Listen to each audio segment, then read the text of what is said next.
আলহামদুলিল্লাহ রাব্বিল আলামিন ওয়াসসালাতু ওয়াসসালামু আলা রাসূলিল কারীম ওয়া আলা আলিহি ওয়া সাহবিহি ওয়া আহলি বাইতি আজমাইন আম্মা বাদ। বাংলাদেশ জামাত ইসলামী চুয়াডাঙ্গা এবং মেহেরপুর জেলা, উপজেলা, পৌরসভা, থানা, ইউনিয়ন বিভিন্ন পর্যায়ের দায়িত্বশীলা ভাই বোনদের নিয়ে আজকের এই অতি প্রত্যুষের মোবারক আয়োজনের সম্মানিত সভাপতি চুয়াডাঙ্গা জেলা আমির অ্যাডভোকেট রুহুল আমিন, বিশেষ অতিথি বাংলাদেশ জামাত ইসলামীর অন্যতম নির্বাহী পরিষদ সদস্য এ অঞ্চলের সমন্বয়কারী জনাব মোবারক হুসাইন, মেহেরপুরের জেলা আমির, কুষ্টিয়ার জেলা আমির, বিভিন্ন পর্যায়ের দায়িত্বশীলা ভাই ও বোনেরা, সাংবাদিক বন্ধুগণ, আল্লাহ তাবারক ওয়া তাআলার শুকরিয়া, মুক্ত পরিবেশে আছে আপনাদের সামনে আল্লাহ আমাদেরকে হাজির হওয়ার তৌফিক দান করেছেন। আলহামদুলিল্লাহ। কিছুদিন আগে ওই অঞ্চলে আমরা এসেছিলাম, কিন্তু ঠিক তেমন ভাবে আমরা আপনাদের সাথে মিলিত হতে পারি। আল্লাহ তাআলার একান্ত মেহেরবানিতে এটা সম্ভব হয়েছে যে পরিবর্তনটা আগস্ট মাসের 5 তারিখ হলো। দুনিয়ার কোন রাষ্ট্রবিজ্ঞানী এই সময় এই ধরনের একটা পরিবর্তন হবে এটা কল্পনাও করতে পারে। সারা বিশ্ব অবাক হয়ে গেছে, কিভাবে কি হয়ে গেল। তা আমি অবাক হই, কোন ফায়াকুনের মালিক এরকমই করে, এবং বাস্তবে তাই হয়েছে। কেউ কেউ হয়তো বলবেন এটা অমুকের অবদান, এটা তমুকের অবদান। আমি ওই ধরনের কোন অবদান আল্লাহ তাআলার মেহেরবানির উপরে আমি দেখি না। হ্যাঁ, অবদান যাদের আছে তাদেরকে আমরা গভীর শ্রদ্ধার সাথে স্মরণ করি। বিগত স্বৈরাচারী সরকারের টানা 15.5 বছরের দুঃশাসনের সময় যারা নির্যাতিত হয়ে দুনিয়া থেকে বিদায় নিয়েছেন, আমি তাদের সকলের আত্মার মাগফিরাত কামনা করছি। দোয়া করি আল্লাহ তাআলা ঈমান নিয়ে যারা বিদায় নিয়েছেন তাদের সকলকে আল্লাহ তাআলা মর্যাদাবান শহীদ হিসাবে কবুল করুন।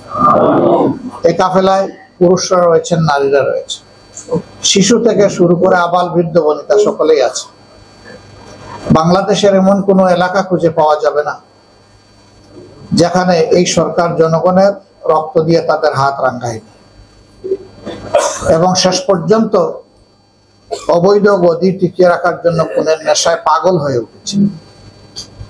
সেই পাগলামিতে দুইটা অপকর্ম বড় ধরনের করেছে। একটা করেছে গণহত্যা, আর একটা করেছে এই দেশের পরীক্ষিত দেশপ্রেমিক শক্তি বাংলাদেশ জামাত ইসলামী এবং ইসলামী ছাত্র শিবিরকে নিষিদ্ধ।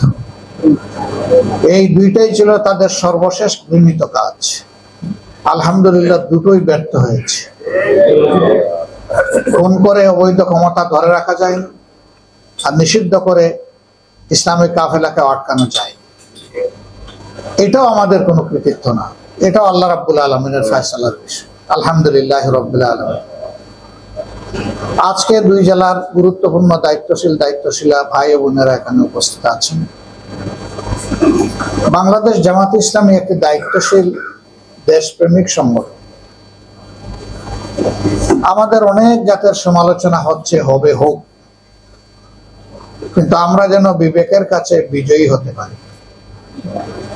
আল্লাহ তাআলার দরবারে নিজেকে যখন আমরা পেশ করবো ইয়াউমুত তালাকে, মুলাকাতের দিনে, সেদিন যেন আমরা অপদস্থ অবস্থায় সেখানে হাজির না হই, বরঞ্চ আল্লাহ তাআলার দেওয়া দায়িত্ব পালন করতে করতে বিনীত মস্তকে সেদিন যেন আল্লাহ তাআলার সামনে তার রহমত পাওয়ার আশায় আমরা দাঁড়াতে পারি। সম্মানিত ভাই ও বোনেরা, বাংলাদেশে এবং তৎকালীন পূর্ব পাকিস্তানে যে 3টি এলাকা সৌভাগ্যবান বিশেষভাবে ইসলামী আন্দোলনের জন্য, এর মধ্যে একটি হচ্ছে খুলনা বিভাগ। আমি কালকে ওই কথাটি খুলনাতে বলেছি। আর এই এলাকাটা আমাদের এই সাংগঠনিক অঞ্চলটা স্পেশালি ডিগনিফাইড আরেকটা কারণ, যে আল্লাহর এক বান্দি, এক সাহসী মহিলা, দিনের পথের এক যোদ্ধা, আমাদের হাসিনা মেহরাপা, তিনি তৎকালীন পূর্ব পাকিস্তানে সামনে এসে সাহস করে শপথ নিয়েছিলেন, ইন্না সলাতি ওয়া নুসুকি ওয়া মাহইয়ায়া ওয়া মামাতি লিল্লাহি রাব্বিল আলামিন। আলহামদুলিল্লাহ, তার হাত ধরেই গোটা পূর্ব পাকিস্তান, বর্তমান বাংলাদেশের মহিলা অঙ্গন জেগে উঠেছে। আল্লাহ তাআলার অশেষ শুকরিয়া। এই অঞ্চলের 9টা শাখা আছে, এই 9টা শাখার সবগুলাতে পুরুষদের চাইতে মহিলারা দিনী কাজে এগিয়ে আছে। সকল প্যারামিটার, গণনায়, রোপণ কর্মী, তাদের কুরবানি, সবকিছুতে কাজের বারাকা তারা এগিয়ে আছে। আমি আল্লাহ তাআলার দরবারে বিশেষভাবে শুকরিয়া আদায় করি। তারা বড় গর্বিত, বড় সৌভাগ্যবান। রাসূল করিম সাল্লাল্লাহু আলাইহি ওয়াসাল্লাম জবলে নূরের হেরা গুহা থেকে ফিরে এসে যাকে প্রথমে আল্লাহর কথা শুনিয়েছিলেন, তিনি একজন মা, উম্মতের মা, খাদিজাতুল কুবরা রাদিয়াল্লাহু তাআলা আনহা। ইসলামের এই দাওয়াত কবুল করে সর্বপ্রথম যিনি শাহাদাতের নজরানা পেশ করেছিলেন, তার জীবনের সর্বোচ্চ সম্পদ, তার সবটুকু রক্ত ঢেলে দিয়েছিলেন, তিনি একজন মা, হযরত সুমাইয়া রাদিয়াল্লাহু তাআলা আনহা। রাসূল করিম সাল্লাল্লাহু আলাইহি সাল্লামের জীবনের 2টি মুহূর্ত ছিল বড়ই কঠিন। একটি উহুদের ময়দান, আর একটা হুনাইনের ময়দান। এই উহুদের ময়দানে আবু সুফিয়ান, তখন তিনি কাফের ছিলেন, ঈমান কবুল করেননি, কাফের বাহিনীর নেতা, সর্বাধিনায়ক, যুদ্ধে তিনি এক পর্যায়ে ঘোষণাই দিলেন যে আব্দুল্লাহর সন্তান মুহাম্মদ নিহত হয়েছে, দুনিয়ার ফিতনা দূর হয়েছে, নাউজুবিল্লাহ। তার কানে যখন এই আওয়াজ গেল, রাসূল করিম সাল্লাল্লাহু আলাইহি সাল্লাম রক্তাক্ত বেহুশ অবস্থায় বালির গর্তে পতিত অবস্থায় ছিলেন। আল্লাহ তাআলা তাকে ঝাঁকুনি দিয়ে জাগিয়ে দিলেন, দাঁড়িয়ে গেলেন, আনা নাবিয়্যুল কাযিব, আনা ইবনে আব্দুল মুত্তালিব। আমি কোনো মিথ্যা নবী নই, আমার জাত বংশ সহ তোমরা আমাকে চিনো, আমি আব্দুল মুত্তালিবের নাতি। আলহামদুলিল্লাহ, যুদ্ধের মোড় এখান থেকে ঘুরতে শুরু করলো। কিন্তু কাফেররা আল্লাহ রাসূলকে ছেড়ে দেওয়ার পাত্র নয়। তারাও দৌড়ে আসলো, তার দিকে তীর, বর্ষা, নিজাম, বল্লম, খঞ্জর সবকিছু নিক্ষেপ করতে শুরু করলো।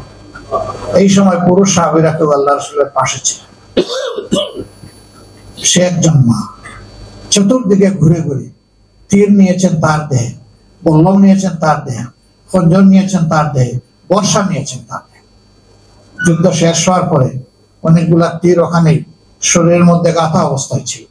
রাসূল করিম সাল্লাল্লাহু আলাইহি সাল্লাম নিজের মুবারক হাত দিয়ে এগুলা খুলে দিয়েছে। সেই মাটি হচ্ছেন হযরত মুসাইবা রাদিয়াল্লাহু তাআলা। এইভাবে আলহামদুলিল্লাহ মহিলাদের ত্যাগ, আল্লাহর প্রতি তাদের আনুগত্য, এই ভালোবাসা, এটাই ছিল অন্যতম প্রধান পুঁজি। আর এই অঞ্চলে আমরা দেখতে পাচ্ছি আলহামদুলিল্লাহ যে আল্লাহ সুবহানাহু ওয়া তাআলা আমাদের বোনদেরকে, মাদেরকে, মেয়েদেরকে এখানে এগিয়ে দিয়েছে। আমি আবারও আল্লাহ তাআলার শুকরিয়া আদায় করি আলহামদুলিল্লাহ। আমার একজন মা, তিনি যখন আবাদ হয়ে যান আল্লাহর জন্য, তখন পুরো পরিবার আবাদ হওয়ার রাস্তা করে যায়। কিন্তু একজন পুরুষ ব্যক্তি যখন আবাদ হন, তখন সারা পরিবার সেই রকম আবাদ নাও হতে পারে। মায়ের কাছে সবাই দুর্বল, কারণ মায়ের পেটেই আমরা জন্ম নিয়েছি, মায়ের রক্ত থেকেই আমাদের প্রয়োজনীয় পুষ্টি এবং উপাদান আমরা অর্জন করেছি। দুনিয়া এসেছি মাকে কষ্ট দিয়ে, আবার দুনিয়া আসার পরে অবুঝ অবস্থায় প্রথম রিজেক্টটা সেই মায়ের বুক, বিছানাটা মায়ের বুক, সেই মায়ের কোনো বিকল্প নেই। এই জন্য রাসূল করিম সাল্লাল্লাহু আলাইহি সাল্লাম আল্লাহ তাআলার ইশারায় একজন পিতার উপরে একজন মাকে 3 গুণ বেশি সন্তানের জন্য গুরুত্ব দিয়েছে। এটা আল্লাহ তাআলার ইনসাফ, এটা আল্লাহ রাসূলের ভালোবাসার বহিঃপ্রকাশ। আলহামদুলিল্লাহ, সেই মা তৈরি হোক, মেয়ে তৈরি হোক, হযরতে মুসাইবা তৈরি হোক, হযরতে সুমাইয়া তৈরি হোক, হযরতে খাদিজা বিনতে খুয়াইলিদ তৈরি হোক, এইভাবে সমাজ ভরে যাক সেই মহিয়সী গরিয়সী মহিলা। প্রত্যেকটি পরিবার যদি এইভাবে আবাদ হয়ে যায়, পরিবারের যোগফল একটা দেশ এবং সমাজ, গোটা দেশ এবং সমাজও আবাদ হবে ইনশাআল্লাহ। এবং আমাদের মায়েরা পারবেন ইনশাআল্লাহ। তাদের জন্য এই দোয়া থাকে। ভাই ও বোনেরা, বাংলাদেশ জামাত ইসলামী একটি মজলুম সংগঠন। এটি ইসলামের সৌন্দর্য, এটি মুমিনদের অলংকার। এই সংগঠনের কর্মীদের উপর জুলুম নিপীড়ন নেমে আসবে না, এটা কোন ইসলামী সংগঠন না। ইসলামী সংগঠন করব আমরা, আর রাসূল করিম সাল্লাল্লাহু আলাইহি সাল্লাম এবং তার অনুসারীদের উপর যা এসেছে আমাদের উপর আসবে না, এটা অসম্ভব, এটা কল্পনাও করা যায়। তবে হ্যাঁ, তাদের ঈমানের মাত্রা ছিল অনেক অনেক উঁচু। এই জন্য তাদের উপরে যে মাত্রার পরীক্ষা এসেছে সেটা হয়তো আমাদের দুর্বলদের উপরে নাও আসতে পারে, এটা আল্লাহ ভালো জানে। এবং আমরা এ জামানায়ও দেখতে পাচ্ছি, ফিলিস্তিনে কোনো শিশু তার মার পেট থেকে জন্ম নেয় না। বলবেন তাইলে কি জন্ম নেয়? হ্যাঁ, মার পেট থেকে জন্ম নেয় যোদ্ধা। সে জন্ম থেকেই যোদ্ধা, ন্যায়ের পক্ষে যোদ্ধা, অন্যায়ের বিপক্ষে যোদ্ধা, শোষণ নির্যাতনের অসত্যের বিরুদ্ধে যোদ্ধা। এই জন্য ফিলিস্তিনের একটা ছোট্ট শিশু 4 বছরের ইসরায়েলি হানাদার বাহিনীর ট্যাঙ্কের সামনে দাঁড়িয়ে বলে, আমি তোমাকে সামনে এগোতে দেবো না। তার হাতে নেওয়া পাথর ছুড়ে মারে ট্যাঙ্কের উপর, মানুষ হাসে। এটি যুদ্ধার পরিচয়। হাজারে হাজার ভাই বোনদেরকে, সেখানে প্রায় 1.5 লক্ষ ভাই বোনদেরকে পর্যন্ত শহীদ করা হয়েছে। সেই তুলনায় বাংলাদেশে কিছুই হয়।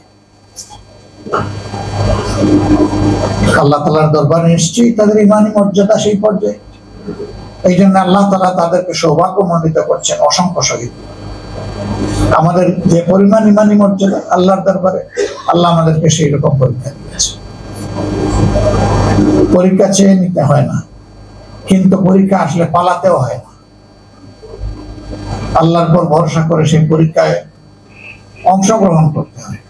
আপনি পরীক্ষা দিবেন, আপনার মর্যাদা পরিবর্তন হবে। আপনি পরীক্ষা দিবেন না, আপনার মর্যাদার কোনো পরিবর্তন হবে না। এটা দুনিয়ারও নিয়ম। প্রত্যেকটা ক্লাসের পরে একটা পরীক্ষা থাকে, তার মাধ্যমে ভ্যালুয়েশন বা ইভালুয়েশন করে ছাত্রছাত্রীদেরকে উত্তীর্ণ করা হয়। একটা অফিসের পিয়ন নিতে হলে তাকে পরীক্ষা করেন। এইভাবে রাষ্ট্রের সকল পর্যায়ে দেখবেন যে পরীক্ষার ছড়াছড়ি। আর আপনি আল্লাহর দ্বীন কায়েমের আকাঙ্ক্ষা রাখেন, আল্লাহ তাআলার জান্নাতে প্রবেশের তামান্না রাখেন, শহীদি তামান্নায় আপনার অন্তর উদ্বেলিত থাকে, আর আপনার জীবনে কোনো পরীক্ষা আসবে না, অসম্ভব। আল্লাহ তাআলার দরবারে শুকরিয়া আদায় করি, 15টি বছর জালিমরা আমাদের উপরে জুলুম করেছে। আমরা চোখের পানি দিয়ে আর গায়ের রক্ত দিয়ে আল্লাহ তাআলার কাছে ফরিয়াদ করেছি। এই জুলুমের সময়কালীন সময়েও আল্লাহর দ্বীনের কাজ কিভাবে চালিয়ে নিতে হবে সেই প্রশিক্ষণটা আল্লাহ তাআলা মেহেরবানি করে আমাদেরকে দান করেছে। অনুকূল প্রতিকূল সকল অবস্থায় আল্লাহর আনুগত্য থেকে 1 সেকেন্ড, 1 মুহূর্ত অবসর নেওয়ার, বিশ্রাম নেওয়ার কোনো অবকাশ নেই। অনেকে বলে আমাদেরকে যে আপনার একটু বিশ্রাম দরকার। আমি বলি হ্যাঁ, ইনশাআল্লাহ কাজের মধ্য দিয়ে বিশ্রাম, আলাদা কোনো বিশ্রামের প্রয়োজন নেই। হ্যাঁ, তারপরে কি আমি ঘুমাই না? আমি ঘুমাই, চান্স পাইলে ঘুমাই। আবার যখন চান্স পাই না তখন আলহামদুলিল্লাহ তাও শরীর সহযোগিতা। এখানে অনেক বৃদ্ধ লোক আপনারা উপস্থিত আছেন, তাই না? কে কে আছেন একটু হাত তোলেন তো দেখি। বৃদ্ধ লোকের একটা হাত তোলেন। আলহামদুলিল্লাহ, আপনারা হাত নামান। আপনারা কেউ বৃদ্ধ নন? বলেন বৃদ্ধ নেই মানে? আমার চুল দাড়ি ব্রু সব পেকে সাদা হয়ে গেছে, এখন আমি বৃদ্ধ নই? আমি সোজা হয়ে দাঁড়াতে পারি না, একটু নরম হয়ে গেছি, তারপরেও কি আমি বৃদ্ধ নই? আগের মতো আমি লোড নিতে পারি না, এরপরেও কি আমি বৃদ্ধ নই? না, আপনি বৃদ্ধ। আপনি বৃদ্ধ নন তার প্রমাণ আপনি আজকে দিয়েছেন। এই ভোর সকালে কেউ এসেছেন মেহেরপুর থেকে, কেউ চুয়াডাঙ্গার বিভিন্ন জায়গা থেকে। আপনারা ঠিক সময় মতো এসে হাজির হয়েছেন। যেমন একটা নামাজের জামাতে মুসল্লিরা তার নামাজ শুরু হওয়ার আগেই হাজির হয়েছে। আল্লাহু আকবার।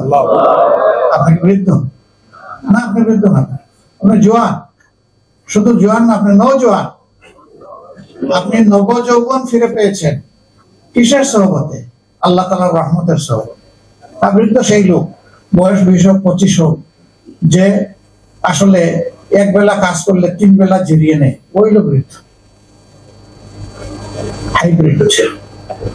আজকে যদি বলা হয় কোন সন্তানকে বুকে নিয়ে, বাবা 10 মাইল দূরে তোমার রিক্সা চড়ার দরকার নেই, একটা হাইটা গিয়ে ওই মেসেজটা পৌঁছে দিয়ে আসো, বলবে বলবে আব্বা আমার মাথা খারাপ না, তোমার মাথা খারাপ। আমি 10 মাইল কিভাবে হেঁটে যাব? কিন্তু আমরা যদি রাসূল করিম সাল্লাল্লাহু আলাইহি সাল্লামের সাহাবীদের দিকে তাকাই, আমরা কি দেখতে পাই? মক্কা থেকে বদরের দূরত্ব ছিল 180 কিলোমিটার।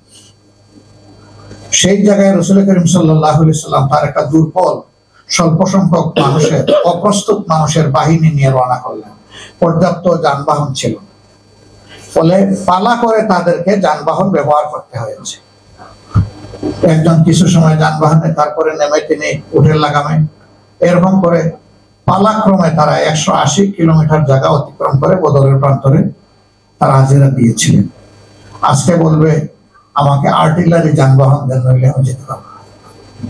যে কোনো সেনাবাহিনী নেব, নইলে বলবে যে আমাকে এয়ারক্রাফট দিয়ে ওখানে পৌঁছে। আলহামদুলিল্লাহ, ওইটাই আমাদের উদাহরণ।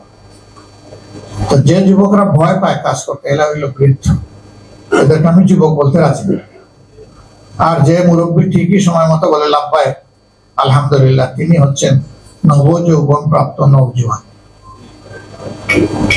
আমি আল্লাহ তাআলাকে বলি, রব্বুল আলামিন, চুল দাড়ি পেকে গেছে, ভ্রু পেকে গেছে, আমি এখানে কালার লাগাবো না, কারণ এটা তোমার পছন্দ, এটা এইভাবে থাক। তবে তুমি আমার বুড়া বানাই, আমাকে যতদিন হায়াত দিবা তুমি জোয়ান বানাইয়া রাখো।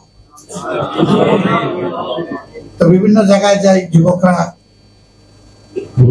মুরব্বী মুরব্বী বলে, আমি বলি যে দেখো আমি সম্ভবত তোমাদের চেয়ে বেশি যুবক, ওই যে এটাও শেখার, এটাও আল্লাহ তাআলা নিচ্ছে। এই জন্যে মানুষের কোনো কাজ সফল করতে হলে 4টা জিনিস লাগবে। নাম্বার 1, ওই কাজের জন্য তার সহি নিয়ত। আমরা কার জন্য কাজ করব? তাইলে যে কাজটাই আমরা আল্লাহর জন্য করব, এই ক্ষেত্রে আমার নিয়ত হতে হবে একদম সহি, যে এটা শুধু আল্লাহর জন্য, এখানে আর কোনো কিছু নেই। দ্বিতীয়টা হচ্ছে ওই কাজের পর্যাপ্ত জ্ঞান বা উইজডম, এটা থাকতেই হবে। আপনি কি কাজ করবেন, এই কাজটা অর্জন করতে হলে আপনাকে কোন কৌশল অবলম্বন করতে হবে, কি কৌশলটা নবী করিম সাল্লাল্লাহু আলাইহি সাল্লাম অর্জন করেছিলেন, অবলম্বন করেছিলেন, এটা আপনাকে জানতে হবে এবং করতে হবে। যদি আপনি তা করেন, আপনি নবীওয়ালা সুন্নতের উপরে থাকবেন এবং আল্লাহ তাআলার পক্ষ থেকে বারাকা সাহায্য পাবেন। তৃতীয়টি হচ্ছে আপনাকে সাহসী হতে হবে। ইসলাম কোন বীরু কাপুরুষের জন্য নয়। কার জন্য নয়? বীরু কাপুরুষের জন্য নয়। অতীতের রাজনৈতিক উত্থাল দিনগুলোতে, আমাদের উপর জুলুম নির্যাতনের দিনগুলোতে, এই অঞ্চলেও আপনাদের উপরে নির্যাতন এসেছিল। এই দায়িত্বশীলদের সবাইকে আমি আল্লাহর কাছে সাপোর্ট করে দিলাম। নিজে নিবে এবার চিন্তা করেন যে আপনি কি কখনো কাপুরুষতার পরিচয় দিয়েছেন? যদি দিয়ে থাকেন তাহলে আপনি অন্যায় করেছেন, আপনার প্রভুর হক নষ্ট করেছেন, নিজের উপরে জুলুম করেছেন। এই জন্য আল্লাহ তাআলার কাছে লজ্জিত হয়ে আপনার তওবা করা উচিত। আর যদি এটা আপনি বিবেক সাক্ষী দেয় যে না আমি আল্লাহ ছাড়া কাউকে পরোয়া করিনি, তাহলে আলহামদুলিল্লাহ সেজদায় পড়ে আল্লাহ শুকরিয়া আদায় করেন। সম্মানিত ভাই ও বোনেরা, 4 নম্বর যে জিনিসটা আপনার লাগবেই আপনার লক্ষ্যে পৌঁছার জন্য, সেটি হচ্ছে এফোর্ট বা আমল। আপনার প্রথম 3টা আছে কিন্তু আপনি অলস, সফলতা আপনাকে ধরা দেবে না। সফলতা হাতে পেতে হলে এই 4টারই সমন্বয় লাগে। নিয়তে গড়বড়, আল্লাহর পক্ষ থেকে কোনো সাহায্য নেই। আপনি এই বিষয়ের কোনো জ্ঞান রাখেন না, আপনি হুচট খাবেন, অনর্থক সময় আপনার নষ্ট হবে, সম্পদ আপনার বিনষ্ট হবে, আপনি লক্ষ্যে পৌঁছতে পারবেন না। আপনি কাপুরুষ, আপনি সামান্য চোখ রাঙ্গানি দেখে ভয়ে তরতর করে কাঁপবেন, আপনার পক্ষে শত্রুর মোকাবেলা করা সম্ভব নয়। আপনি অলস, আল্লাহ তাআলা আপনাকে মুখে তুলে খাওয়াই দিবেন না, হাত নেড়ে আপনাকে মুখে উঠাতে হবে।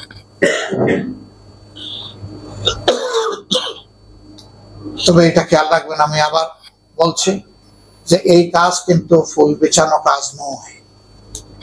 এই পথে যারাই চলবেন অবশ্যই তাদের সামনে চ্যালেঞ্জ আসবে, হাজার জাতের চ্যালেঞ্জ আসবে। আমি ছোট মানুষ, রাসূল আকরাম সাল্লাল্লাহু আলাইহি সাল্লামের সিরতের দিকে যখন দৃষ্টি দিই, তার জন্ম থেকে ওফাত পর্যন্ত আমি একটা সেকেন্ড খুঁজে পাই না যে তিনি শান্তিতে ঘুমিয়েছিলেন।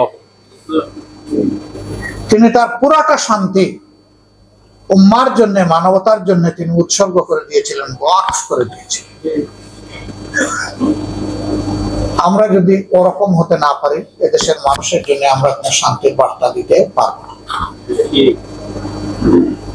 এই জন্য এই জীবনটা হেলায় ফেলায় সুখে শান্তিতে আরামে আয়াসে জৌলসে কাটানোর জীবন মুমিনদের জন্য নয়। মুমিনদের জন্য আল্লাহ তাআলার জিম্মায় যে আসল জীবন অপেক্ষা করছে, সেই জীবনটা ইনশাআল্লাহ চমকানো জীবন হবে, আলোকিত জীবন হবে, চিরশান্তির জীবন হবে, সমৃদ্ধি এবং মর্যাদার জীবন হবে।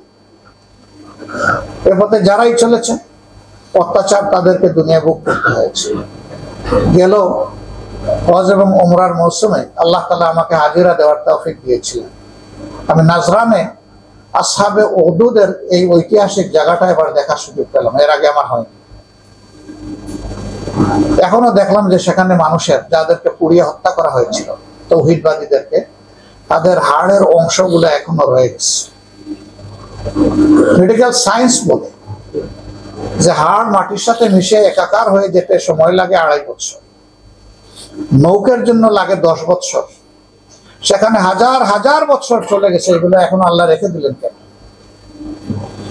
আল্লাহ রেখে দিলেন মানুষের চোখে, দিলের চোখ করে দেওয়ার জন্য।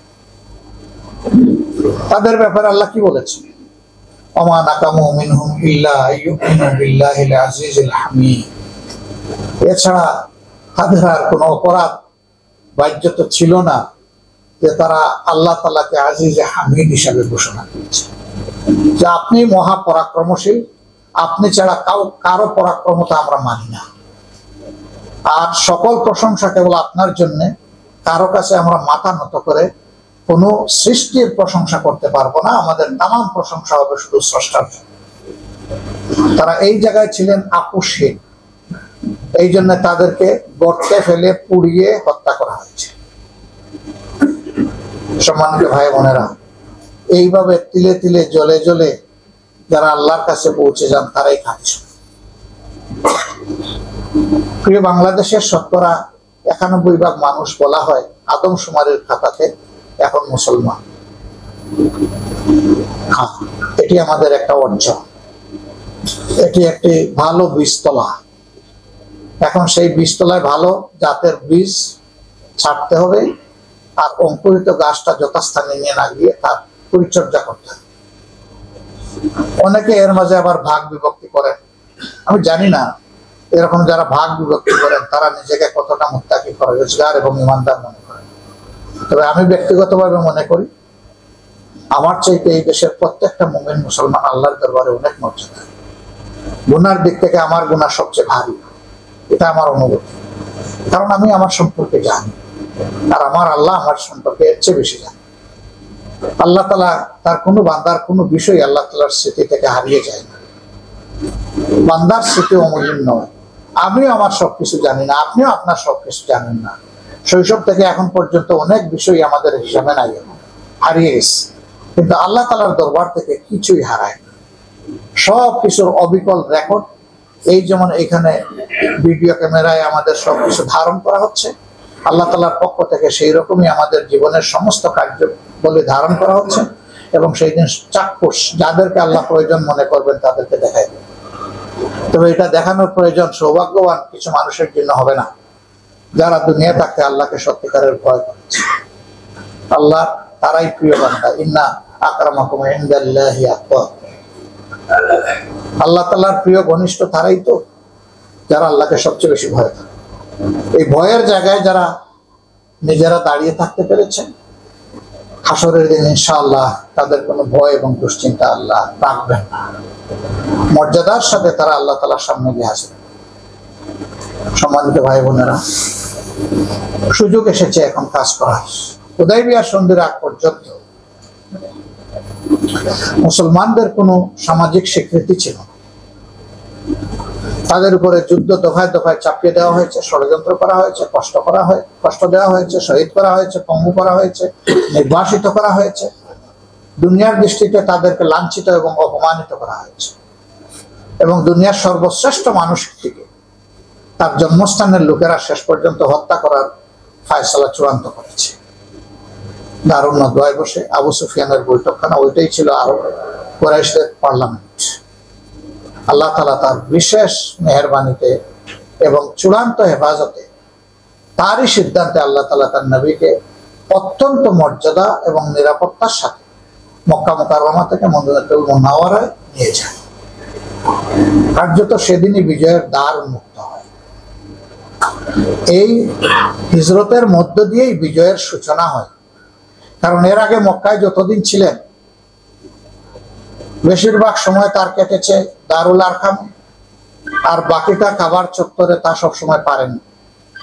3 বছরের অধিক সময় কেটেছে শিবে আবু তালিবের বন্দী দশায়। এইভাবে প্রচন্ড চাপের মুখে ছিলেন আল্লাহর রাসূল এবং সাহাবায়ে কেরাম রিদওয়ানুল্লাহি তাআলা আলাইহিম আজমাইন। কিন্তু যেদিন তারা মদিনায় হিজরত করে চলে গেলেন, মদিনাবাসী তাদের বুকের বিছানাটা তাদের জন্য প্রশস্ত করে বিছিয়ে দিলেন, তাদেরকে কবুল করলেন। বালক বালিকারা অত্যন্ত আনন্দের সাথে সেই দিনটা উদযাপন করেছিল। মদিনাবাসীর জন্য ছিল ওইটাই প্রথম ঈদের দিন। আলহামদুলিল্লাহ, আল্লাহ তাআলা মদিনাবাসীকে গৌরবান্বিত করেছে। হাবিব পাক সাল্লাল্লাহু আলাইহি সাল্লাম বলেছেন, সাবধান, যার তার ব্যাপারে কথা বলো, কিন্তু আমার মদিনাবাসীর ব্যাপারে কথা বলতে হিসাব করে বলো। একটা যুদ্ধের পরে গনিমত বন্টন নিয়ে আরবের কিছু লোভী লোকদেরকে আল্লাহর রাসূল একটু বেশি অংশ দিয়ে দিয়েছে। আনসাররা একটু মন খারাপ করলেন, তো সেই তো তিনি তার এলাকার লোকদেরকে একটু বেশি দিলেন, আমাদের দিকে তাকালেন। এ কথাটা আল্লাহ রাসূলের কানে আসলো। তিনি আলাদা করে তাদের নিয়ে বসলেন আনসারদের তিনি, যে ওরা নিয়েছে সম্পদ, তোমরা পেয়েছো নবী, কোনটা তোমাদের কাছে উত্তম? তারা বলছে আমরা সব ভুলে গেলাম, আপনাকে পেয়েছি, আমাদের আর কোনো সম্পদের প্রয়োজন হবে না। আকাবার বায়াতে তারা জীবনের বিনিময়ে আল্লাহ রাসূলের জীবনের নিরাপত্তা দেওয়ার কথা যখন বললেন, একজন বিচক্ষণ মদিনাবাসী জিজ্ঞেস করলেন, হে আল্লাহর হাবিব, আমরা জীবনের বিনিময়ে আপনাকে নিরাপত্তা দেওয়ার অঙ্গীকার করছি। একটা জিনিস জানতে বড় ইচ্ছা হয়, যে মক্কাবাসী আপনাকে থাকতে দিল না মক্কায়, যদি কোনোদিন আরবে আল্লাহ ইসলামের বিজয় দান করেন, মক্কাও যদি তার অন্তর্ভুক্ত হয়, সেই ক্ষেত্রে আপনি কি মদিনায় থাকবেন না মক্কায় চলে যাবেন? আল্লাহ রাসূল বলেছিলেন, যারা আমাকে হত্যা করতে চেয়েছে আমি হত্যাকারীদের কাছে যাব না, যারা আমাকে বুকের বিছানা পেতে দিয়েছে আমার মউত যেন তাদের সাথে। এবং সেটাই হয়েছে আলহামদুলিল্লাহ। সাহাবায়ে কেরাম রিদওয়ানুল্লাহি তাআলা আলাইহিম আজমাইন যারা কঠিন সময়ে মক্কি জীবনে হিজরত করে চলে গিয়েছিলেন মদিনায়, তারা কিন্তু সমস্ত সম্পদের দিকে ফিরে তাকাননি, আপন পরিবারের দিকে ফিরে তাকাননি, সব কিছু থেকে তারা হিজরত বা ত্যাগ করেছে। মক্কা বিজয়ের পরে তারা কিন্তু আর মক্কায় ফিরে গিয়ে সেটেল করেন না। তারা বলেছেন, মক্কায় গেলে দুনিয়ার সম্পদ পাবো, আর মদিনায় থাকলে রাসূল করিম সাল্লাল্লাহু আলাইহি ওয়াসাল্লাম যার সাথে হিজরত করেছি তার সাথেই দুনিয়া থেকে আমরা বিদায় নিয়েছি। আলহামদুলিল্লাহ। সম্মানিত ভাই বোনেরা, এইভাবে ত্যাগের মধ্য দিয়ে যে সভ্যতা গড়ে উঠেছিল দুনিয়াকে তা বদলে দিয়েছে। এটি তলোয়ারের জুড়ে নয়, মানুষের প্রতি ভালোবাসা, দায় দরদের কারণ।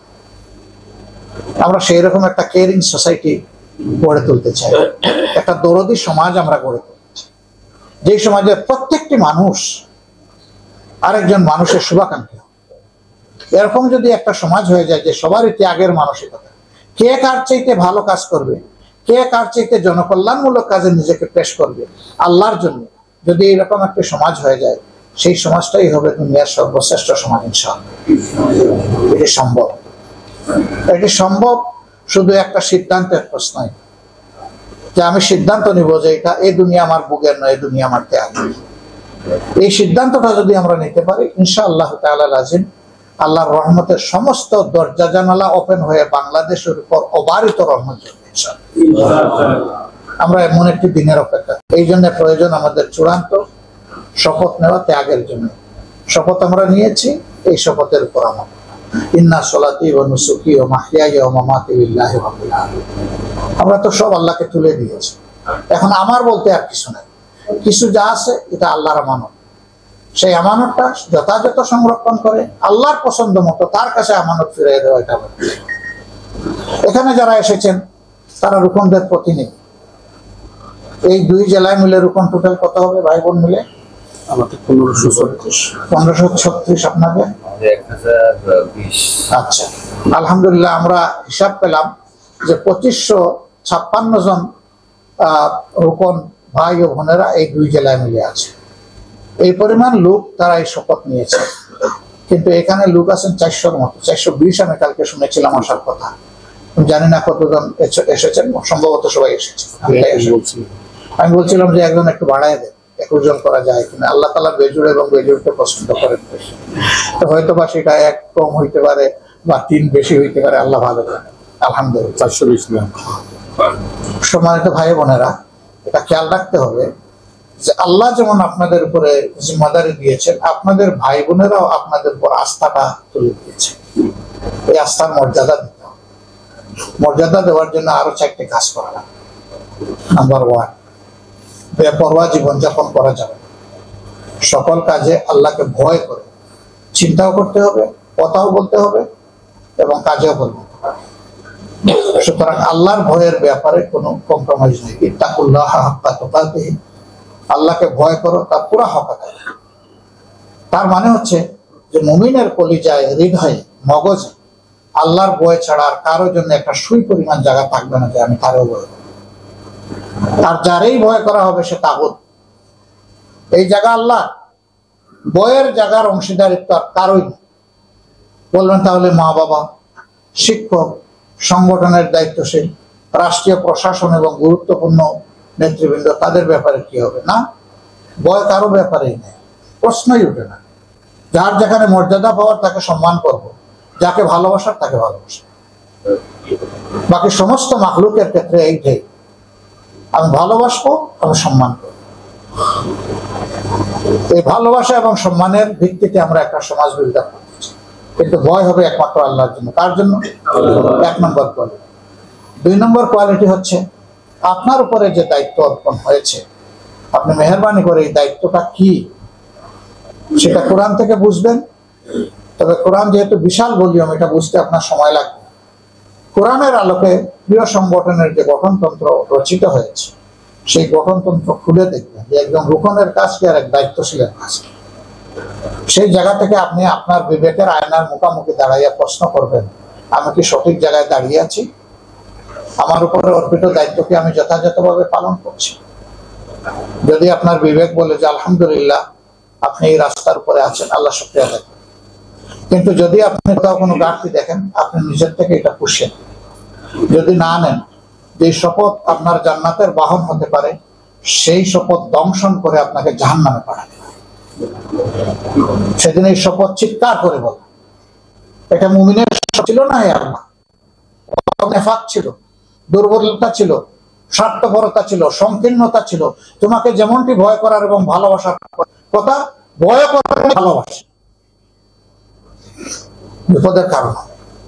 এটা কোনো পদ পদবি নয়, দুনিয়া প্রাপক সংগঠনের মতো বিষয় এটা নয়।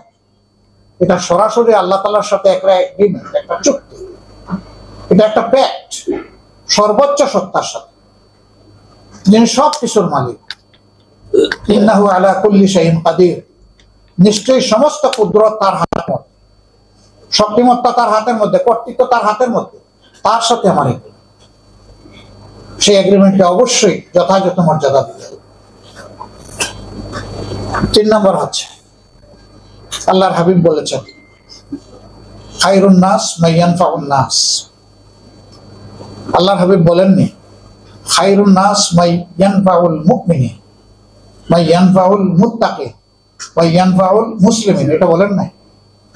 বলেছেন খায়রুন নাস মান ইয়ানফাউন নাস, মানুষের মধ্যে সেই উত্তম যে মানুষের কল্যাণ নিয়ে সব সময় মাথা খাটায়, সব সময় তার অন্তরে থাকে কিভাবে আমি মানুষের উপকার করব। সেই রকম একটা কল্যাণধর্মী সমাজ আমরা প্রতিষ্ঠিত করতে চাই, অন্য কথায় কল্যাণ রাষ্ট্র কায়েম করতে চাই। কিসের ভিত্তিতে? কিতাবুল্লাহ এবং সুন্নতে রাসূলুল্লাহ সাল্লাল্লাহু আলাইহি ওয়াসাল্লামের।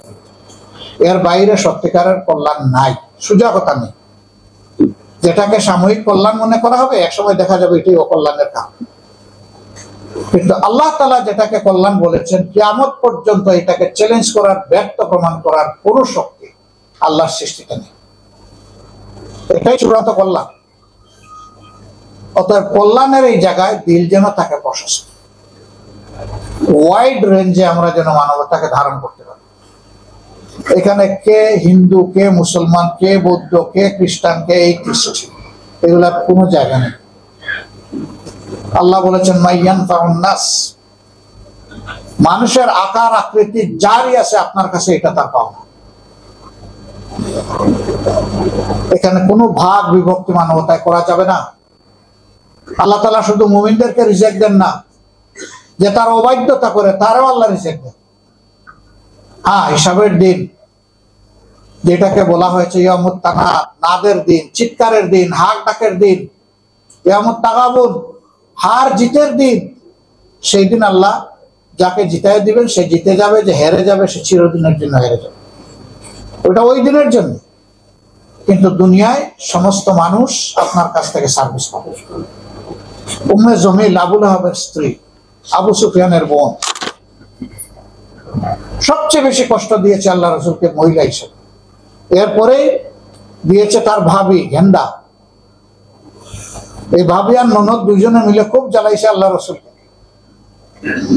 কিন্তু এই মহিলাই যখন একদিন অসুস্থ হলো, তখন আর কাউকে তার সেবার জন্য সংবেদনা প্রকাশ করার জন্য পেল না। সে দেখতে পেল যার এতদিন নিকৃষ্ট বিরোধিতা করে এসেছে সেই লোকটি তার সেবা দিচ্ছেন। তিনি হচ্ছেন মুহাম্মদ রাসূলুল্লাহ সাল্লাল্লাহু আলাইহি ওয়াসাল্লাম। This is our model. আমরা কোনো ভালো কাজ করতে গেলে তির্যক সমালোচনা হয়। অবস্থাটা এমন, আপনি রাস্তা দিয়ে হাঁটছেন, আপনার একজনকে অপছন্দ, সেই তার অপছন্দের লোকের ছায়ার উপরে আমার পা পড়লো কেন, ওর এখন গোসল করা হয়, ওর এখন ওযুতেও তার পাক পাকিজা হাসিল হয় না। এত সেনসিটিভ কেন? এইরকম যদি চলতে থাকে তাহলে তো হিংসার কালচার একটা সমাজে হবে। এই হিংসার কবর রচনা করতে এসেছিলেন রাসূল করিম সাল্লাল্লাহু আলাইহি ওয়াসাল্লাম।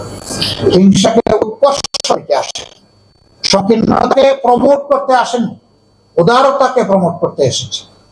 এই জন্য আল্লাহ রাব্বুল আলামিন মুমিনদেরকে শিখিয়ে দিয়েছেন সেই উদারতার দোয়া অনবরত তোমরা আমার কাছে করতে থাকো। রব্বি শরাহ লি সাদরি ওয়া ইয়াসসির লি আমরি ওয়াহলুল উকদাতাম মিন লিসানি ইয়াফকাহু কওলি। হে আল্লাহ, আমার হৃদয়কে তুমি প্রশস্ত করে দাও, আর আমার কাজগুলো তুমি সহজ করে দাও। আমার কথাগুলো উপকারী এবং মানুষের জন্য আকর্ষণীয়। মুখের জড়তা তুমি দূর করে দাও। আল্লাহ তাআলার এই দেওয়া নিয়ামতের মধ্যে অনেক সবক মুমিনদের জন্য রয়েছে। অতএব চতুর্থটা হচ্ছে যে আমাদের দিল বড় করে সমাজকে পুরাপুরি অন্তরে ধারণ করতে হবে। কিরকম ধারণ করতে হবে? যারা রাসূল করিম সাল্লাল্লাহু আলাইহি ওয়াসাল্লামকে জ্বালিয়েছে, তার সাহাবীদেরকে খুন করেছে, নির্যাতিত করেছে, হিজরত করতে বাধ্য করেছে, স্বামী স্ত্রীর বিচ্ছেদ ঘটিয়েছে, বাপের সাথে সন্তানকে আলাদা করে ফেলেছে, এমনকি চাকু মেরে পেট থেকে গর্ভজাত সন্তানকে মাটিতে ফেলে দিয়েছে, উটের উপর থেকে টান দিয়ে হেঁচড়া দিয়ে রাসূল করিম সাল্লাল্লাহু আলাইহি ওয়াসাল্লামের প্রাণের দুলালিকে ফেলে দিয়ে কোমর ভেঙে দিয়েছে। এই সকল যন্ত্রণা নিয়ে যখন মক্কা বিজয়ের দিন রাসূল করিম সাল্লাল্লাহু আলাইহি ওয়াসাল্লাম মক্কায় প্রবেশ করবেন, হারামে প্রবেশ করবেন, তখন তিনি উদ্যত সেনাপতি হিসাবে সেখানে প্রবেশ করেন, বরঞ্চ আল্লাহর কাছে বিনীত গোলাম হিসাবে তিনি সেখানে এত বিনীত হলেন। সেই দিন তিনি আল্লাহর ভয়ে এবং তার শুকরিয়া আদায় করতে গিয়ে মাথাটা নুয়ে আসলো, আর ইটের কুজের সাথে তার চিবুক লেগে গেল, চোখের পানিতে দাড়ি ভিজে গেল। ভয়ে নয়, আনন্দেও নয়, আল্লাহ শুকরিয়া আদায়ের পানি ছিল। হে আল্লাহ, আজ থেকে মাত্র 60 বছর আগে যারা আমাকে এখান থেকে বিতাড়িত করে দিয়েছে, তুমি তো সেই আল্লাহ। আজকে তোমার গোলামকে তুমি মর্যাদার সাথে এখানে হাজির করেছো। আল্লাহ তাআলার এই নিয়ামতের শুকরিয়া আদায় করতে করতে তিনি সেখানে করেছেন। কি করলেন? কাবার চত্বরে গিয়ে দেখলেন সবগুলা মাথা নত করে বসে আছে। যারা দীর্ঘদিন মুসলমানদের উপর জুলুম করেছে, অত্যাচার করেছে, জিজ্ঞেস করলেন, হে মক্কাবাসী, আজকে তোমরা মুহাম্মদের কাছে কি চাও? সাল্লাল্লাহু আলাইহি ওয়াসাল্লাম তারা তাদের নেতা আবু সুফিয়ানের দিকে ইঙ্গিত করলো যে আপনি কিছু বলুন। তিনি বললেন, আপনি আমাদের সম্মানিত ভাই, আপনি আমাদের সম্মানিত ভাতিজা। আর কিছু বললেন, কি চাই এটাও বললেন। তিনি বললেন, তাহলে তোমরা সাক্ষী থাকো, আল্লাহ তাআলার পক্ষ থেকে আমি ঘোষণা দিচ্ছি, আজকে এই হারামের সীমানার ভিতরে তোমরা যারা আশ্রয় নিয়েছো, আর আবু সুফিয়ানের বাড়ির সীমানার ভিতরে নারী পুরুষ তোমরা যারা আশ্রয় নিয়েছো, এই মক্কার সমস্ত নারী পুরুষের জীবন, তাদের সম্পদ, তাদের ইজ্জত সম্পূর্ণভাবে নিরাপদ। আল্লাহ রসুল এর আগে 10 জনের কথা বলেছিলেন যে এদেরকে যেখানে পাওয়া যাবে হত্যা করতে হবে, এমনকি তারা যদি কাবার গিলাফের ভিতরেও লুকিয়ে থাকে ওখান থেকে ধরে এনে তাদেরকে হত্যা করতে হবে। এটা এই কারণে নয় যে তারা নবী এবং সাহাবীদের বিরোধিতা করেছে, বরঞ্চ তারা ছিল হত্যাকারী, আর হত্যার শাস্তি হচ্ছে মৃত্যুদণ্ড। এই জন্য এই দণ্ড তাদের উপর কার্যকর করার ব্যাপার ছিল। কিন্তু সবাই পালিয়ে গেল, 3 জনের উপরে দণ্ড কার্যকর হলো। আরেকজন ছিল আবু জাহালের সন্তান ওরামা, সেও বাবার মতোই দুর্দর্শ দুশ্মন ছিল। সে পালিয়ে গেল জান রক্ষার জন্য ঈমান। তার স্ত্রী এসে আল্লাহ রসুলের কাছে ঈমান গ্রহণ করলেন। তারপরে বললেন, হে আল্লাহ রসুল, আমি একজন নিরীহ বিধ্বস্ত নারী হিসাবে আপনার মহান খেদমতে আমি কি একটি আরজ করতে পারবো, তা অনুরোধ জানাতে পারবো? তিনি বললেন, তুমি জানাবো। তিনি বললেন, আমি কি নিঃসংকোচে বলবো? তিনি বললেন, হ্যাঁ তুমি নিঃসংকোচে মন খুলে বল। তখন বললে যে আমি আমার স্বামীর নিরাপত্তা আপনার কাছে চাচ্ছি, আপনি যদি নিরাপত্তা দেন আমি তাকে এনে আপনার সামনে হাজির করতে চাই। আমি চাই সেও যেন আমার মতো ঈমান কবুল করে। রাসূল করিম সাল্লাল্লাহু আলাইহি ওয়াসাল্লাম বললেন, তোমার আবেদন মঞ্জুর হলো, তাকে তুমি নিয়ে আসো। ইয়ামান থেকে ফিরে আনা হলো। তিনি আল্লাহ রসুলের সামনে হাজিরা দিয়ে ঈমান কবুল করলেন। সেই ওরামা ইবনে আবু জাহাল শেষ পর্যন্ত কি হলেন? কাতেবে ওহী হলেন, হাদিসের রাবী হলেন, বিশিষ্ট রাবী হলেন। যুদ্ধের ময়দানে সেনাপতি হিসাবে পতাকা হাতে যুদ্ধ করতে করতে শহীদ হয়ে গেলেন। রাসূল করিম সাল্লাল্লাহু আলাইহি ওয়াসাল্লামের উদারতার এটি হচ্ছে বেনিফিট। হিন্দা চরম বিরোধিতা করেছে আল্লাহ রসুলের। উহুদের ময়দানে তার কলিজার টুকরা চাচা হামজা রাদিয়াল্লাহু তাআলা আনহু, যিনি যুদ্ধের সেকেন্ড ইন কমান্ড ছিলেন, তার দেহটা শহীদ হয়ে যাওয়ার পরে বুক চিরে, পেট চিরে, সেখান থেকে টেনে কলিজা বের করে সে চিবিয়ে খাওয়ার চেষ্টা করেছে। সে বলেছে, আজকে মোহাম্মদ সবাইকে ক্ষমা করলে আমাকে নিশ্চয়ই ক্ষমা করবে, আমার কোনো ক্ষমা নেই, আমাকে অবশ্যই শাস্তি পেতে হবে। সবাই বলেছে, তোমার নাম যেহেতু মুহাম্মদ সাল্লাল্লাহু আলাইহি ওয়াসাল্লাম আলাদা ভাবে বলেননি, আশা করি তুমিও ক্ষমা করবে। সবার শেষে সে ঈমান গ্রহণ করেছে, সবার শেষে, নারী পুরুষ সবাই শেষ। এরপরে সে গিয়েছে, ভয়ে ভয়ে সেখানে গিয়েছে।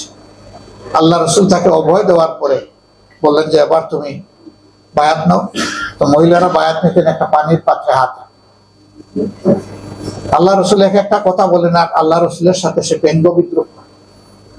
আল্লাহ রসুল বললেন, বলো তুমি চুরি করবে না?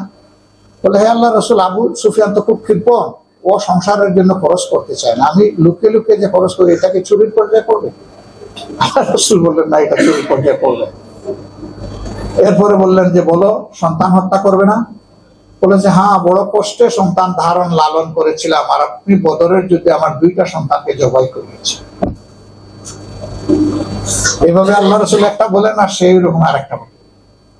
আল্লাহ রসুল মৃদু হেসে হেসে তার বায়াত কমপ্লিট করলেন, আল্লাহর হাতে তাকে সাপোর্ট করে দিলেন। সেই মহিলা একটা কঠিন যুদ্ধে মুসলমানরা, তিনি অংশগ্রহণ করেছিলেন, মুসলমানরা যখন পিছনে ওঠার চেষ্টা করেছে, বাঘিনীর মতো 2 ডানা চতুর্দিকে গিয়ে বলেছে, সাবধান, মুমিন কখনো পিছনে পালাবে না, সামনের দিকে আগাও, যুদ্ধ করো, হয় তুমি শহীদ, না হয় তুমি গাছে, আমি কাউকে পিছনে পালাতে দেব। এই বাঘিনীর চিৎকারে সবাই আবার সামনের দিকে শুরু করছে। শেষ পর্যন্ত আলহামদুলিল্লাহ বিজয়ের মালা গলে পড়ে তারা মদিনায় ফিরেছে। এটি হচ্ছে আল্লাহর রাসূলের উদারতার ফসল। কাজেই কোনো মানুষকে চিরশত্রুকেও যেন আমরা না বানাই, তার অপকর্মকে ঘৃণা করব, কিন্তু ব্যক্তিটির প্রতি যেন আমাদের দরদ থাকে, তার সংশোধনের জন্য আমার অন্তরে যেন ভালোবাসা থাকে, চিন্তা থাকে, আবেগ থাকে। এই জায়গায় যে যার ইচ্ছা মতো আমাদের সমালোচনা করুক, আমরা এগুলোর পরোয়া করি না, যা করতে চায় করুক। আমরা দুনিয়ার কাউকে খুশি করার জন্য এই কাজগুলা করি না। কার জন্য করি? কাকে ভয় করি? তাইলে এই সমালোচনার পরোয়া করবো আমরা? অবশ্যই না। তবে হ্যাঁ, কেউ যদি গঠনমূলক সঙ্গত কোনো সমালোচনা করে, আমরা তাকে সম্মান জানাবো এবং তা কবুল করবো ইনশাআল্লাহ। কেউ আমাকে যদি ড্যামেজ করার জন্য কোনো সমালোচনা করে, আর বিবেক যদি বলে যে আমি আল্লাহ তাআলার দেওয়া উসুলের উপরে আছি, উই ডোন্ট কেয়ার, আমরা এটার জন্য কোনো পরোয়া করি, সে তার সমালোচনা করতেই থাকো। আমরা একটা শান্তির সমাজ চাই, যেই সমাজে পারস্পরিক হিংসা বিদ্বেষ জারি থাকবে, সেই সমাজ কখনো শান্তির সমাজ হবে। আর আমার প্রতিবেশীকে আমি যদি শান্তি না দিতে পারি, সেও আমাকে শান্তি দিবে। এটা দেশে হোক বিদেশে হোক, দেশীয় পরিসরে নিজেদের সাথে, অন্যান্য দেশের সাথে ফর্মুলা একটাই, যার যেটা হক সম্মানের সাথে তাকে সেটা দিতে হবে, তার পাওনা তাকে পৌঁছে দিতে হবে, আমার পাওনা এটাও আদায় করে নিতে হবে। কিন্তু একান্ত যদি আমি আমার পাওনা নাও পাই, তাহলে আমার কাছে যার পাওনা আছে তারটা কিন্তু দিতে হবে, ওইটাতে কোনো কমতি হবে না, কোনো কম্প্রোমাইজ চলবে না। সম্মানিত ভাই বোনেরা, এই ময়দানটাকে আপনারা চাষ করুন। যেমন হুদাইবিয়ার সন্ধির পরে আলহামদুলিল্লাহ উন্মুক্ত করে দিয়েছিলেন আল্লাহ মুমিনদের জন্য, কাজের সুযোগ সৃষ্টি করে দিয়েছিলেন। এখন আমরা মনে করি দীর্ঘ জুলুম অত্যাচারের পরে এখন সেই রকম একটা পরিবেশ এসেছে। এইটার কদর যদি আমরা না করি, সম্মান যদি আমরা না করি, সদ্ব্যবহার যদি আমরা না করি, আল্লাহ তাআলার দরবারে আসামির বেশে আমাদেরকে হাজিরা দিতে হবে। আমরা পারবো তো ইনশাআল্লাহ? নিঃসংকোচে মানুষের কাছে আমরা জীবনের জয়গান নিয়ে যাব ইনশাআল্লাহ। দুনিয়ার জীবনের জয়গান, আখিরাতের জীবনের জয়গান, আমরা দুটাই চাই। আল্লাহ তাআলা মুমিনদেরকে দুটাই দিতে চায়। এই জন্য আল্লাহ তাআলা আমাদেরকে শিখিয়ে দিয়েছেন, তোমরা আমার কাছে চাও, রাব্বানা আতিনা ফিদ দুনিয়া হাসানা ওয়া ফিল আখিরাতি হাসানা। দুনিয়ারও সৌন্দর্য আমার কাছে চাও, আখিরাতেরও সৌন্দর্য চাও। দুনিয়ার সৌন্দর্য হচ্ছে ঈমানের উপরে সম্মানের সাথে বসবাস করা, আর আখিরাতের সৌন্দর্য হচ্ছে আখিরাতের জিল্লতি এবং জাহান্নামের আগুন থেকে বাঁচা। তাইলে দুই জায়গায় আমরা সফল ইনশাআল্লাহ। আমরা আল্লাহর কাছে দোয়া করি, আল্লাহ যেন এই জাতির প্রত্যেকটা মানুষকে নিবেদিত প্রাণ মুমিন হওয়ার তৌফিক দান করে। এমনকি যারা এখনো ঈমানের স্বাদ কবুল করতে পারে নাই, আমাদের কোনো বদামলের কারণে আল্লাহ যেন ঈমান থেকে তাদেরকেও বঞ্চিত না করে। আমাদেরকেও যেন আমাদের বদামল সংশোধন করার তৌফিক দেন, এবং একই সাথে সমস্ত মানুষগুলোকে যেন আল্লাহ করে। আরজ করার দায়িত্ব আমাদের, কিন্তু কবুল করার মালিককে। আমরা চাইলেই ভাই সবকিছু হবে না, তবে চাইতে হবে। এটাই নবী আল্লাহ সুন্নত। রাসূল করিম সাল্লাল্লাহু আলাইহি ওয়াসাল্লাম দুইজন মানুষের নাম ধরে ধরে সিজদায় গিয়ে কেঁদেছেন, বলেছেন, হে আল্লাহ, তুমি হয় ওমর ইবনুল খাত্তাব অথবা আমর ইবনে হিশাম, দুইজনের যে কোনো একজন দাও, অথবা দুইজনকে দাও, এবং তার মাধ্যমে তোমার গোলামের হাতকে তুমি শক্তিশালী করে দাও। রব্বুল ইজ্জত একজনের ব্যাপারে দোয়া কবুল করেছেন, আরেকজনের ব্যাপারে কবুল করেননি। ওমর ইবনুল খাত্তাবকে আমরা পেয়েছি আল্লাহ রাসূলের ঘনিষ্ঠ বন্ধু হিসাবে, সাহায্যকারী হিসাবে, শ্বশুর হিসাবে, যোদ্ধা হিসাবে, খলিফা হিসাবে। আর আমর ইবনে হিশামের পরিণতি হয়েছে বদরের কুয়া, যাকে আমরা আবু জাহাল হিসাবে জানি। তার ব্যাপারে আল্লাহ তাআলার দরবারে রাসূল করিম সাল্লাল্লাহু আলাইহি ওয়াসাল্লামের দোয়া কবুল হয়নি। এর থেকেই বোঝা যায় দোয়া আপনি ইখলাসের সাথে করবেন, কিন্তু মঞ্জুরি আল্লাহ তাআলার হাতে। কিন্তু দোয়ায় যেন আমাদের কোনো কমতি না থাকে, দোয়ার সাথে আমাদের চেষ্টাও থাকবে। এই দুইটার সমন্বয় যখন হবে, বারাকা ইনশাআল্লাহ এই জমিনে ইনশাআল্লাহ দিনের বিজয় হবে, ইনশাআল্লাহ বিজয় হবে। এই জীবনে আমরা দু চোখে দেখি না দেখি কোনো আফসোস নাই, কিন্তু আল্লাহ তাআলার দরবারে আরজ, যে জমিনে মুমিনদের ঘাম ঝরেছে, রক্ত ঝরেছে, আল্লাহ যেন এই জমিনটাকে তার দিনের জন্য খালেস করে সম্মানিত ভাই বোনেরা, নজর দেবেন নিজের দিকে, পরিবারের দিকে, প্রতিবেশীর দিকে, সমাজের দিকে, রাষ্ট্রের দিকে। যার যতটুকু বল হয় ততটুকু। এরা সবাই আপনার আমার আহল। আহলের হকের ব্যাপারে আমরা যেন গাফিল হয়ে না আছি। আল্লাহ তাআলা এই জমিকে উর্বরা দান করুন। আমার প্রিয় সহকর্মীদের আল্লাহ তাআলা হায়াতে, সিহাতে, ইজ্জতে, রিজেকে, ইলমে এবং আমলে অফুরন্ত বারাকা দান করুন। আমি আপনাদের সহকর্মী হিসাবে আমার উপর আপনাদের যে হক, আমাকে ক্ষমা করবেন।